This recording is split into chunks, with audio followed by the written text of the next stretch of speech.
인간이 피할 수 없는 거 두 가지. 세금과 죽음. 근데 그 세금이 매년 바뀌어. 거의 뭐 우영우 변호사 정도 머리가 돼야지만 다 외울 수 있는.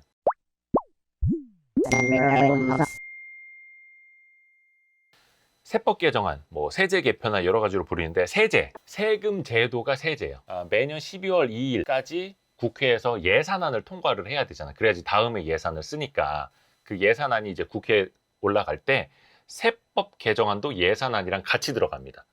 예산안은 쓰는, 세법 개정안은 걷는 패키지로 12월 2일까지 매년 국회에서 처리를 해야 돼요. 지금 오늘 설명을 드리는 거, 그리고 기획재정부에서 발표를 한 세법 개정안이 확정된 건 아닙니다. 국회를 통과해야만 이게 법으로서 효력이 생기는 거다 보니까 오늘 발표된 내용에서 국회 가져갔는데 뭐 의원들이 다 바꾸래. 그럼 또 그때 다 바뀔 수가 있는 거예요.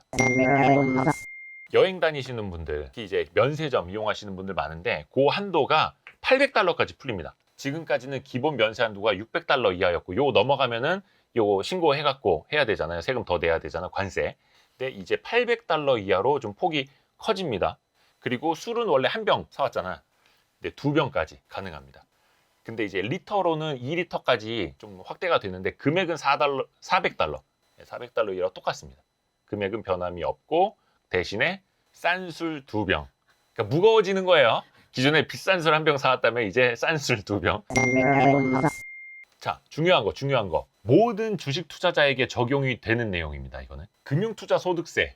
이게 원래 2023년에 도입될 예정이었잖아요. 그러니까 쉽게 말하면 이거는 양도세입니다. 그냥 주식 양도세. 근데 양도세를 모든 투자자에게, 기존에는 대주주 요건을 갖춘 사람에게만 양도세를 물렸는데 23년도부터는 모든 투자자에게 양도세를 물릴 거야 라고 했잖아요. 그래서 막 반발도 엄청나게 많았고, 근데 그거를 25년으로 유예하기로 했습니다. 요거는 최소한 5천만 원 있죠. 5천만 원까지는 기본 공제가 됩니다. 그러니까 주식 투자로 매년 5천만 원 이하로 버는 사람들은 어차피 이게 도입이 돼도 안 내고, 도입이 안 돼도 안 내고 뭐 이런 거였는데 5천만 원을 초과해서 벌어들이는 금액에 대해서 약 22%, 3억 원을 초과해서 버는 금액이 있다. 거기에는 27.5% 이런 양도세율이 적용이 되는 거였거든요. 근데 어찌됐든 간에 이게 25년으로 시행 시기가 유예가 된다. 그러니까 주식 투자자들은 당분간은 양도세 걱정을 하지 않아도 된다. 수익 실현을 했을 때 당연하지. 아까 얘기했잖아. 양도세라고 했잖아. 근데 양도세는 양도소득세예요. 양도를 할 때 발생하는 소득에 대해서 세금을 내는 거다 보니까 양도를 안 하면 소득이 없잖아. 그치. 그래서 그거는 양도세가 대상이 안 되는 거죠. 자, 이거 중요한 거 또 나옵니다. 국내 주식 양도세 대주주 기준 가지고 논란이 굉장히 많았죠. 잠깐 말씀드리면 매년 연말 되면은 대주주 양도세 피하려고 물량들을 막 쏟아내다 보니까 맨날 코스닥 부러지고 12월에 부러졌으니까 그 다음 해에는 다 11월에 던져버려. 11월에 꺾이고 11월에 꺾이니까 또 10월에 던져버리고 막 이래가지고 막 왜곡 현상이 너무나 많았는데, 대주주 기준이 기존에는 종목당 보유 금액이 10억 원이었는데 이거를 과감하게 100억 원으로 10배 늘리기로 했습니다. 그리고 지분율 기준도 있었어요. 그 코스피는 한 종목당 1%, 코스닥은 2%, 코넥스 상장 종목은 4%였는데 야, 이거 복잡해. 다 없애버려. 그냥 100억 원. 100억 원 이상은 있어야 대주주라고 할 수 있지 라고 하면서 대주주 기준을 크게 완화를 시켜버렸습니다. 만약에 이 법안이 통과가 되면 연말에 뭐 특히 코스닥 시장 왜곡 현상은 조금 완화될 수 있겠다. 그리고 또 중요한 거. 그 범위가 기존에는 본인 계좌뿐만이 아니라 와이프, 남편, 부모님, 자식까지 다 합산을 했어야 됐어요. 그러니까 A 회사의 주식을 갖고 있는데 본인이 예를 들어 5억을 갖고 있어. 근데 나도 모르게 아버지가 한 3억 갖고 있고 그 다음에 뭐 자식이 한 4억 갖고 있어. 근데 나는 이걸 몰랐어. 근데 합산을 해보니까 10억이 넘어. 그러니까 당신 대주주였어. 양도세 물어야 돼. 근데 그 신고 안 했네? 가산세도 물어야 돼. 이렇게 뒤통수 맞는 사람들이 많았거든요. 근데 이렇게 복잡하게 하지 않고 이제 앞으로는 본인만 100억 원 이상 있으면 대주주. 그러니까 이게 합리적인 거죠. 이게 아주 합리적인 겁니다. 그동안에 아주 비합리적이었던 거고 이제 정상화되는 겁니다. 이거는. 어떻게 10억이 대주주야? 야, 삼성전자 주식 10억 갖고 있으면 삼성에서 대주주 취급해주냐?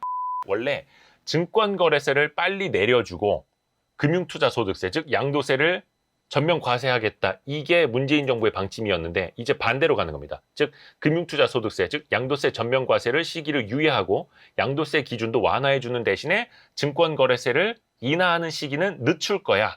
이겁니다. 지금 코스피 코스닥 0.23%예요. 요거는 이제 증권거래세 기준으로 농특세가 코스피에는 붙고 코스닥에는 안 붙는데 그냥 명목 세율은 똑같으니까 그냥 이렇게 생각하시면 돼요. 원래는 2023년에 0.15로 낮출 계획이었는데 앞으로는 23년에 0.2%까지만 낮추고 2015년에 0.15%로 낮춥니다. 그 시기가 2년 늦춰집니다. 그 시기가 아까 뭐라고 했어요? 금융투자소득세 유예하는 시기랑 똑같이 맞춘 거죠. 25년으로. 근데 개인 입장에서는 거래세 인하보다 그냥 양도세를 매기지 않거나 대주주 양도세 기준을 크게 완화하거나 이게 훨씬 더 좋습니다. 근데 반대로 증권거래세 인하해서 제일 좋은 사람이 누구예요? 증권사들. 증권사들이 그래서 증권거래세 인하해달라고 굉장히 많이 로비를 했었어요. 그동안에. 왜? 거래세가 인하가 되면 사람들이 매매를 더 많이 할 거 아니야. 그럼 증권사 수수료 수입은 많아질 거 아니야. 그런 식으로. 그래서 증권사는 좋은데 개인들한테는 안 좋아지는. 왜냐면 개인들이 거래를 정말 무슨 뭐 고빈도 매매하지 않는 이상은 이 거래세 때문에 수익률이 좌우돼 그렇지는 않거든요. 뭐 물론 많이 매매를 할수록 안 좋기는 합니다. 떼가는 돈이 많아지니까. 여기서 퀴즈. 증권거래세 언제 내는지 알아요? 자, 1번 살 때, 2번 팔 때, 3번 살 때 팔 때 다. 땡. 증권거래세는 팔 때, 매도 시에 내게 됩니다. 한 번 내요.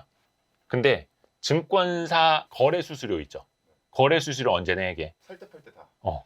살 때도 내고 팔 때도 내고 다 냅니다. 그러니까 거래세는 매도 시 한 번 내는데 거래 수수료는 살 때 팔 때 다 내는 거예요. 우리나라 세목 뭐뭐 있느냐? 그러니까 제일 큰 거는 소득세, 부가세, 법인세 이 세 개 항목이 제일 큽니다.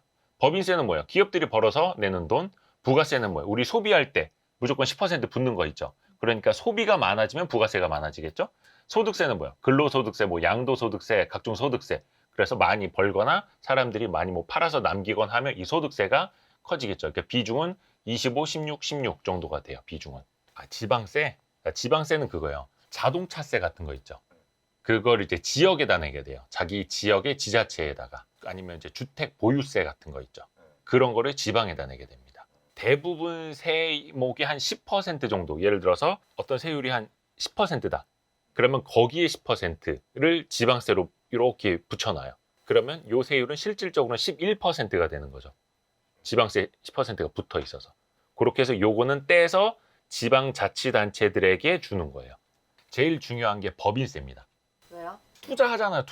주식 투자하잖아. 이게 법인세는 물론 기업이 내는 세금이니까 기업인 뭐 경영자, 기업 대주주 아니면은 크게 민감하지 않을 것 같지만 사실 이게 상당수 투자자들에게 간접적으로 돌아옵니다. 법인세 그 과표 구간이라고 하는데 과세 표준은 뭐냐면 기업이 돈을 벌잖아요. 벌어가지고 뭐 비용을 쓰고 그쵸? 뭐 공제할 거 공제 다 받고 나머지 세금을 내야 하는 그 대상이 되는 이익 그걸 말해요.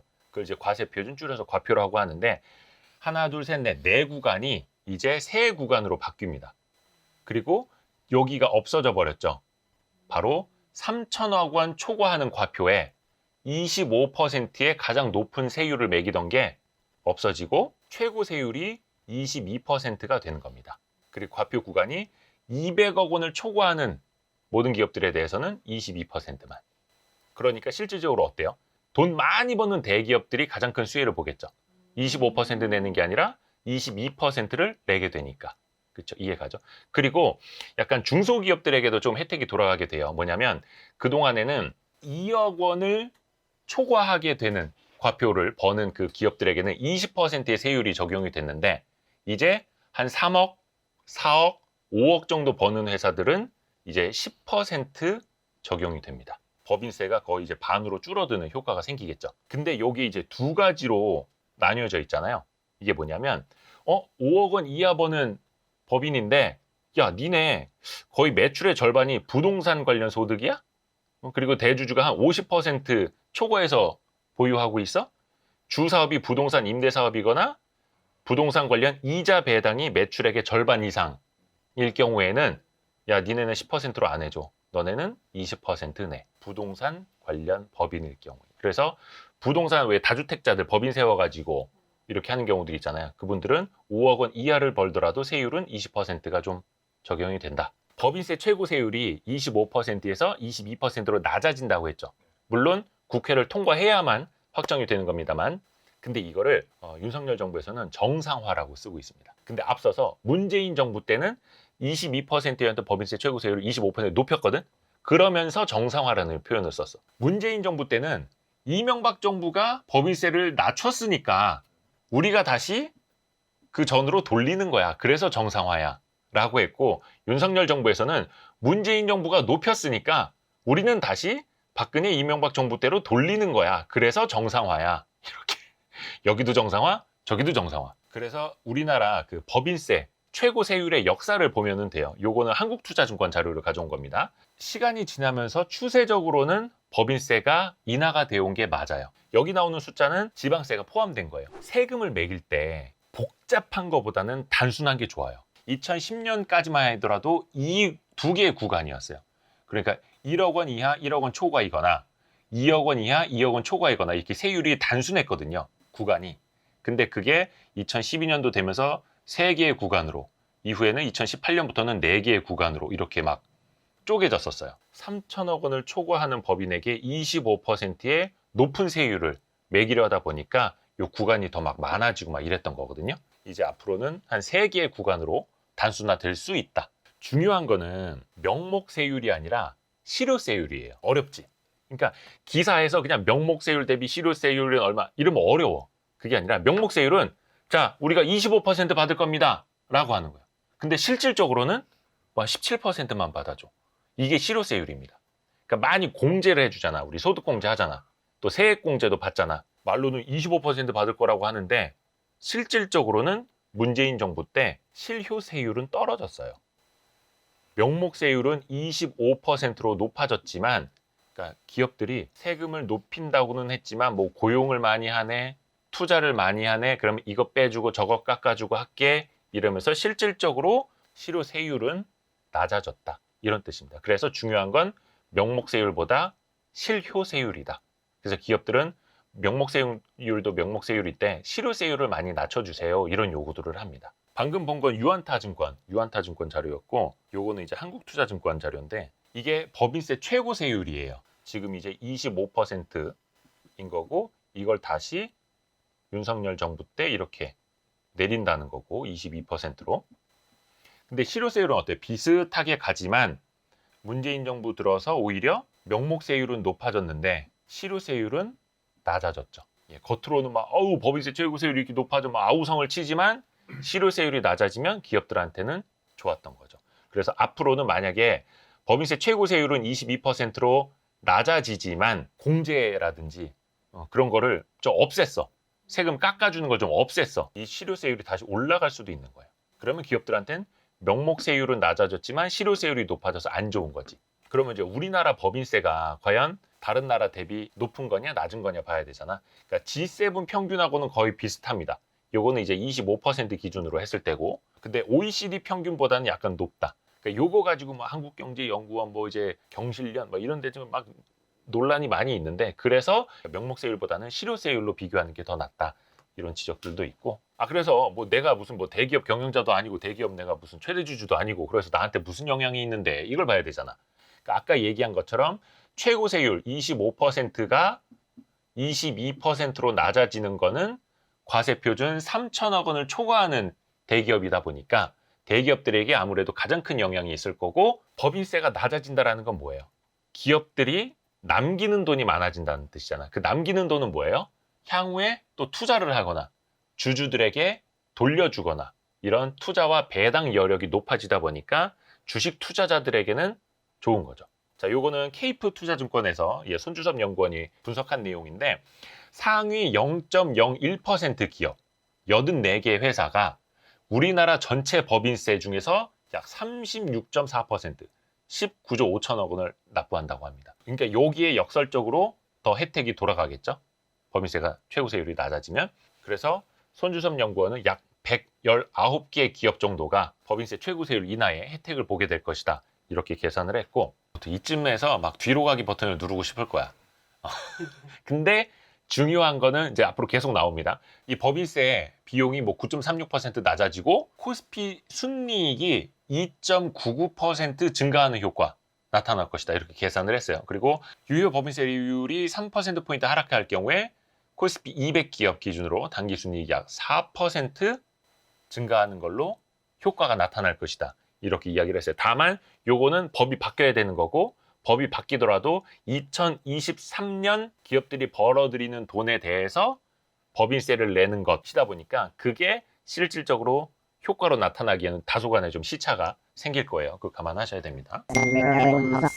코인 같은 가상자산에 이제 원래 과세를 내년부터 하려고 했었어요. 네. 근데 이것도 금융투자소득세라든지 그걸 유예하는 시기에 맞춰서 25년까지 똑같이 다 유예를 합니다. 다만 이것도 250만 원까지는 기본 공제가 됩니다. 해외 주식처럼. 그리고 나서 20% 세율, 여기에 이제 지방세 더해서 22% 세율을 매기기로 하는 거였는데 시행 시기는 25년까지 미뤄집니다. 자산이 많으신 분들은 국채 투자를 많이 하시거든요. 근데 국채에다 투자를 하고 만기까지 보유를 하면은 이자 소득을 분리과세로 해줍니다. 분리과세 세율 14%로. 요게 이제 도입이 됩니다. 그래서 만약에 24년 말까지 매입한 국채를 만기까지 보유를 하면 분리과세를 해준다는 겁니다. 분리과세가 뭐죠? 그렇지. 그 질문 나와야지. 이 분리과세가 왜 중요하냐? 이건 나중에 소득이 많아질수록 정말 신경을 쓸 수밖에 없는 건데, 자, 요쪽만 보세요. 요쪽만. 이게 소득세 과세 표준입니다. 네, 예를 들어 볼게요. 소득이 한 8천만 원인 사람이 있어요. 예를 들어서. 근데 그 사람이 이자라든지 배당 소득으로 한 1,000만 원을 벌었어. 1년에. 그럼 9천만 원이 되죠. 근데 분리과세가 아니라 합산과세가 돼버리면 이 사람의 소득은 8천이 아니라 9천이 되겠죠. 그러니까 세율이 그냥 가만히 있으면 24%가 적용이 되는 건데 그 이자 배당 소득 때문에 35%가 적용이 되는 거예요. 어때? 짜증나겠지? 물론 요거는 이제 누진이어가지고 여기까지의 금액은 22%, 그 초과하는 금액이 35% 누진이긴 합니다만 나 이자 배당 그 1,000만 원 받았다고 해서 세율이 35%까지 높아졌어. 짜증나잖아. 그게 아니라 그러면 그 받으신 1,000만 원에 대한 이자 배당 소득은 분리해서 과세할게요. 근데 그거는 14%만 내세요. 이렇게 되는 거예요. 그러니까 8천만 원에 대해선 24%, 1,000만 원에 대해선 14% 내는 거랑 그냥 9천만 원으로 35% 내는 거랑 어떤 게 좋겠어? 분리과세가 훨씬 좋겠죠. 그래서 자산이 많아질수록 혹은 근로나 사업소득 말고 금융소득이 많아질수록 분리과세가 정말 중요한 겁니다. 자, 이거 다 여러분들에게 적용이 되는 겁니다. 근로소득자 아니면은 뭐 양도소득에도 그렇고 무슨 소득자가 붙는 세금에는 다 적용이 되는 겁니다. 기존에는 약간 되게 복잡하죠. 과세 표준, 과세 구간은 단순할수록 좋다. 근데 이제 많이 증세를 하다 보니까 이 구간이 많아지는 건데 정확히 기억은 안 나는데 10년 전까지만 하더라도 위가 없었어요. 이게 없어. 최고 세율이 38%였어. 근데 계속해서 부자 증세 하다 보니까 최고 세율이 45%까지 높아진 거거든요. 그러니까 지금 10억 원 초과하는 과표에 대해서는 45%예요. 앞으로 이게 윤석열 정부에서 어떻게 달라지느냐? 요 밑에가 달라집니다. 밑에가. 일단은 최저 세율이 적용되는 6%가 적용이 되는 1,200만 원도 못 버시는 분들의 구간이 1,400만 원으로 더 넓혀집니다. 그러니까 기존에 1,300만 원, 1,400만 원 벌던 분들은 15% 세율이 적용이 됐는데 1,300, 1,400 버시는 분들도 6%를 적용해 드릴게요. 이런 개념이에요. 그리고 또 위에도 높아지죠. 5천만 원까지. 5천만 원 이하는 15%로. 기존에는 4,600이었는데 그러니까 4,700, 4,800, 4,900, 5천만 원 버시는 분들이 기존에는 24% 세율이 적용이 됐다면 이제는 15%만 적용을 해드릴게요. 이렇게 되는 겁니다. 그러니까 약간 서민들에 대한 세 부담을 낮춰줬다라는 건데 아무 의미 없어. 사실상 한 요 이하의 근로소득을 버시는 분들은 사실상 세금이 없습니다. 연말정산 하잖아요. 되돌려 받죠. 그러니까 매월 원천징수에 세금을 떼나가기는 해. 근데 연말정산에서 되돌려 받는 사람들이 그래서 1년에 소득세를 한 푼도 내지 않는 근로소득자가 우리나라에 얼마나 될 것 같아? 37%. 100명 중에 37명은 근로소득세를 안 내요. 왜냐? 이것저것 비과세 혜택을 주고 소득공제 해주고 세액 공제해주고 하다 보니까 실질적인 세금이 15%가 아니라 0%, 6%가 아니라 0%라는 거예요. 그래서 일단은 명목세율도 중요한데 실효세율이 중요하다. 이거는 이제 명목세율만 해서 뭐 명목세율은 지금 변하지는 않았어요. 세율은 똑같아요. 근데 이제 과표 구간만 금액대가 조금씩 완화가 된다. 근데 10억 원 초과는 생각보다 엄청 많이 내네요. 그치. 거의 절반 떼가는 거야. 근데 다만 여기에는 너무 복잡해서 다 설명을 안 합니다만 기본 공제라는 게 있어요. 뭐 예를 들어서 여기 뭐 5천만 원, 8,800만 원, 1억 5천, 3억 이렇게 돼 있지만 기본적으로 여기 몇 천만 원씩을 공제를 해줍니다. 요 소득에서 얼마를 기본적으로 빼주고 그리고 아까 설명드린 것처럼 누진이에요. 누진. 그러니까 야 연봉이 10억이 됐어. 그러니까 10억에 대해서 다 42%를 매기는 게 아니라 5천만 원 이하에 대해서 15%, 8,800만 원에 24% 이런 식으로 계단식으로 매기고 10억 원에 달하는 금액에 대해서는 얼마를 매기고 이런 식으로 계단식으로 누진해서 매기는 겁니다. 자, 중요한 것도 있습니다. 종부세, 종합부동산세율이 인하가 됩니다. 요거는 과표도 조금 변하고 아예 세율이 달라져요. 일단은 제일 중요한 게 뭐냐면 기존의 종부세는 다주택자를 노린 타겟팅한 세금이었거든요. 근데 그게 아니라 야 3주택자인데 그 집 3개를 합쳐봐야 10억이 안 돼. 근데 어떤 사람은 한 주택만 갖고 있는데 그 주택이 50억이야. 근데 10억이 안 되는 3주택자는 다주택자라고 해서 중과를 맞고 한 주택 갖고 있는 사람은 똘똘한 한 채 갖고 있다고 해서 세금을 상대적으로 세율이 뭐 비슷하다. 그럼 말이 안 되잖아. 그래서 주택 수로 차등과세를 하는 게 아니라 그냥 가액을 기준으로 과세하자라는 게 윤석열 정부의 방향입니다. 그렇게 해서 세율도 일단은 세율도 낮아지고 이 주택 수 요 개념도 그냥 없애버립니다. 근데 세율은 뭐 예를 들어서 뭐 12억 원 이하 주택일 경우에는 1.2%였던 게 1.0%로 낮아집니다. 50억 원 이하는 1.6%인 게 1.3% 내지 1.5%로 낮아집니다. 요거는 과표 구간을 뭐 12억 초과 25억 이하, 25억 초과 50억 이하로 이렇게 조금 더 세분화를 해서 1.3, 1.5 이렇게 갑니다. 다만 3주택자였던 사람들은 기존에 3.6%를 물었다면 그게 1.3, 1.5로 크게 완화가 된다. 종합부동산세율이. 이렇게 이해를 하시면 돼요. 종부세 세 부담 있죠. 그러니까 예를 들어서 전년 대비 공시지가가 막 급등을 해갖고 종부세 폭탄 뭐 이런 얘기 들어봤잖아요. 그래서 종부세가 전년 대비 뭐 2배 늘었네, 3배 늘었네. 그럴 수가 있었는데 앞으로는 150%로 단일화가 됩니다. 그러니까 세금이 예를 들어서 100만 원을 냈었다. 그럼 기존에는 이게 이론적으로 200, 300까지도 가능했는데 100만 원이 150만 원을 넘지는 않게 해줄게. 이렇게 되는 겁니다. 그러니까 1년 사이에.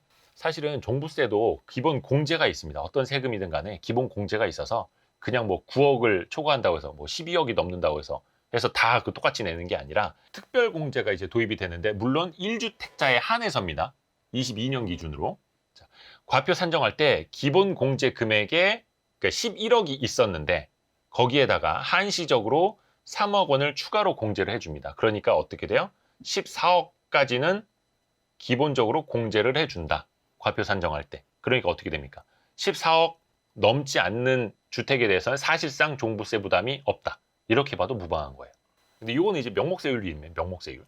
종부세는 예를 들어서 또 부부 합산도 가능해서 뭐 예를 들어서 뭐 한 20억짜리 집이 있다. 그러면 이제 종부세 내야 될 것 같잖아. 그럼 부부가 5대5로 지분을 나눠서 가져. 10억, 10억. 그리고 기본 공제를 받아. 그러면 종부세 안 내요. 이런 다양한 방법들이 있어요. 자, 근데 정부가 바뀌었죠. 항상 정부가 바뀌면 뭐 합니까? 그 전 정부에서 기치를 올렸던 거 밑장 빼버리죠. 문재인 정부 때 우리가 많이 이야기 들었던 뉴딜 펀드. 뉴딜 펀드 있지 않습니까? 그거 분리과세 특례. 아까 분리과세에 대해서 설명드렸죠? 예, 분리과세 특례 종료. 이제 뉴딜 펀드 못 팔아. 자산운용사는 이제 뉴딜 펀드 접어야 돼. 그동안에는 그러니까 배당 소득에 대해서 14%도 아니고 9%로 매우 저율, 매우 낮은 세율로 분리과세를 해줬거든요. 한 투자금의 2억까지만. 근데 그거를 그냥 적용기간이 원래 22년 말까지 한시적이었는데 이제 연장을 안 해줍니다. 근데 아마 요거는 그 22년 말까지 이 뉴딜 펀드에 가입하신 분들은 계속 가는 겁니다. 아, 네, 가입한 거에 대해서는. 너무 짧게 한 것 같은데, 야, 세법 개정안 자료가 이만하다고.